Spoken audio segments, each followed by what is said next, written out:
যদি আমি আপনাকে জিজ্ঞেস করি যে এই সংসারে সবথেকে মাহাত্ম্যপূর্ণ বস্তু কি, তাহলে আপনি বলবেন জল। আর একদম ঠিক বলবেন। তো কোন কারণে?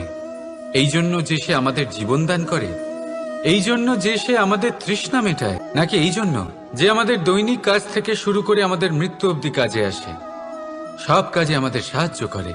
না, এর পেছনে একটা কারণ হলো জলের প্রকৃতি। ভেবে দেখুন, সমুদ্রের এই জল সূর্যের তাপ সহ্য করে বাষ্পীভূত হয়, তারপর উপরে গিয়ে মেঘে পরিণত হয়, তারপর সেই মেঘ রূপে প্রবাহিত হয়ে কোনো পর্বতের সাথে ধাক্কা খেয়ে বর্ষা হয়ে এই পৃথিবীতে বর্ষিত হয়। আর এই পৃথিবীর ধূলিকণা এর মাটিকে নিজের মধ্যে ধারণ করে।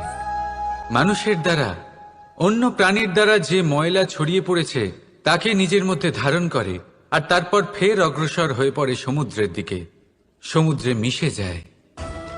কিন্তু তবুও আবার বাষ্পীভূত হওয়ার সময় সেই ময়লাকে সে সেখানেই ফেলে যায়, সেই ময়লাকে নিজের সাথে নিয়ে যায় না। ব্যাস, এটাই জলের প্রকৃতি, যা তাকে মহান করে তোলে।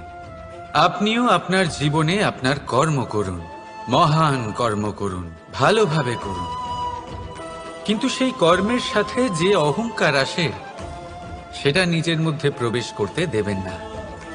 তার থেকে ওপরে উঠুন। আপনি নিজেকে জলের মতো হালকা অনুভব করবেন। রাধা রাধা।